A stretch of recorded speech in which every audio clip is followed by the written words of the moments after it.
안녕하세요, 여러분. 오늘도 건강 정보를 전해드리는 일반인의 매일 건강입니다. 혹시 속이 더부룩하거나 소화불량으로 고생하고 계신가요? 특히 위나 식도가 약한 분들은 음식을 잘못 먹으면 소화가 안 되고 속쓰림을 자주 경험하게 되죠. 오늘은 위가 약한 분들에게 도움이 되는 음식과 생활 습관에 대해 이야기해 보려고 합니다. 우리가 흔히 좋다고 생각했던 음식이 오히려 독이 될 수 있다는 사실 알고 계셨나요?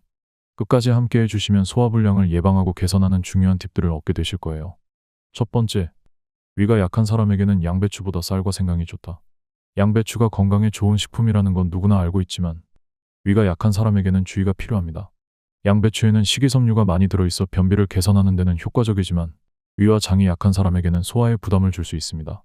특히 식이섬유는 위에서 완전히 분해되지 않기 때문에 장에서 가스를 많이 생성하게 되는데 이로 인해 속이 더부룩하거나 복부 팽만감을 느낄 수 있습니다. 이런 경우에는 양배추 대신 쌀과 생강을 선택하는 것이 좋습니다. 쌀은 장에서 완전히 소화되고 흡수되기 때문에 소화불량을 일으키는 가스를 거의 생성하지 않으며 위에 부담을 덜어줍니다. 특히 쌀은 소화가 잘 되는 탄수화물로 위장에 무리를 주지 않기 때문에 위장이 약한 분들에게 적합한 음식입니다. 또한 생강은 속쓰림이나 더부룩함을 완화하는 데 탁월한 효과가 있습니다. 한 연구에서는 생강을 섭취한 그룹에서 위장 운동 속도가 개선되어 음식을 빠르게 배출하는 데 도움이 된다는 결과가 나왔습니다. 생강은 위산을 조절하고 위장이 음식물을 빠르게 소화하도록 도와줍니다. 따라서 식후 속이 더부룩할 때는 따뜻한 생강차 한 잔이 매우 유익할 수 있습니다. 두 번째, 왼쪽으로 누워 자는 것이 역류성 식도염 예방에 효과적이다. 다음으로 알아볼 생활 습관은 수면 자세입니다. 혹시 속이 쓰리고 위산이 역류하는 경험을 하신 적 있으신가요? 특히 식사 후 바로 누웠을 때 이런 증상이 나타날 수 있는데요. 잘못된 자세로 자면 위산 역류가 더욱 심해질 수 있습니다. 오른쪽으로 누워 자는 습관이 특히 위험한데 스탠포드 대학 연구에 따르면 오른쪽으로 자면 위산이 쉽게 역류할 수 있다고 밝혔습니다. 왜냐하면 우리의 위는 왼쪽으로 볼록하게 위치해 있기 때문입니다. 오른쪽으로 누우면 위 속에 남아있는 음식물이 식도 쪽으로 치우쳐 위산이 식도로 넘어가게 됩니다. 이로 인해 역류성 식도염이 악화될 수 있는 것이죠. 실제로 오른쪽으로 누운 그룹이 왼쪽으로 누운 그룹보다 식도에 산이 역류하는 횟수가 더 많다는 연구 결과도 있습니다. 따라서 왼쪽으로 누워 자는 것이 매우 중요합니다. 왼쪽으로 누우면 음식물이 위장의 넓은 부분에 안정적으로 위치하게 되어 역류 위험을 크게 줄일 수 있습니다. 뿐만 아니라 소화에도 도움이 되어 속쓰림과 역류성 식도염을 예방하는 데 큰 효과가 있습니다. 세 번째, 올바른 자세로 소화불량 예방하기. 일상생활에서 잘못된 자세가 소화에 큰 영향을 미친다는 사실 알고 계셨나요? 구부정하게 앉거나 허리를 굽히고 기대는 자세는 소화기를 압박해 소화불량을 유발할 수 있습니다. 이런 자세로 앉아있으면 가스가 찰 가능성이 높아지고 속쓰림이나 트림을 자주 경험하게 됩니다.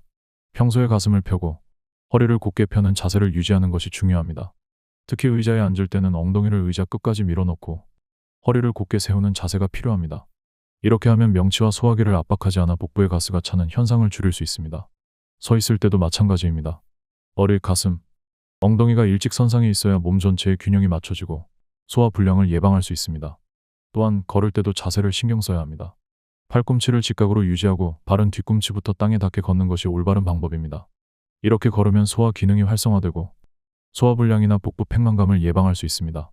네 번째, 실생활에서 적용할 수 있는 소화불량 예방 팁. 위나 소화기가 약한 분들이 일상에서 쉽게 적용할 수 있는 몇 가지 팁을 알려드릴게요. 먼저, 식사 후에 바로 눕지 않는 것이 중요합니다. 식후 바로 눕게 되면 위 속에 있는 음식물이 제대로 소화되지 못하고 위산이 역류하기 쉽습니다. 식사 후에는 최소한 30분에서 1시간 정도 앉아있거나 걸어주는 것이 소화를 돕습니다. 또한 음식을 천천히 씹어 먹는 습관을 들이세요. 한 입에 20번 이상 씹는 것이 이상적입니다. 이렇게 하면 음식물이 잘게 분해되어 위에서 소화하기 쉬워지고 속이 더부룩한 증상을 예방할 수 있습니다. 또한 소화불량을 겪는 분들에게는 소량의 식사를 자주 하는 것이 좋습니다. 한 번에 많은 양을 먹기보다는 적은 양의 음식을 자주 섭취하면 위에 부담을 줄이고 소화불량을 예방할 수 있습니다. 특히 밤늦게 먹는 야식은 피해야 합니다. 밤에 위장의 활동이 둔화되기 때문에 소화가 느려지고 위산 역류 가능성이 높아집니다. 오늘은 위가 약한 분들을 위한 식습관과 생활 습관에 대해 알아보았습니다. 양배추 같은 건강한 음식도 위가 약한 분들에게는 오히려 부담이 될 수 있다는 사실 처음 알게 되셨나요? 대신 소화가 잘 되는 쌀과 생강을 섭취하고 올바른 수면 자세와 건강한 생활 습관을 유지하는 것이 소화불량을 예방하는 데 도움이 됩니다. 이 영상이 여러분의 소화 건강에 도움이 되셨다면 좋아요와 구독 부탁드리고 궁금한 점이나 경험이 있다면 댓글로 남겨주세요. 다음에도 건강에 관한 유익한 정보를 가지고 다시 찾아오겠습니다. 감사합니다.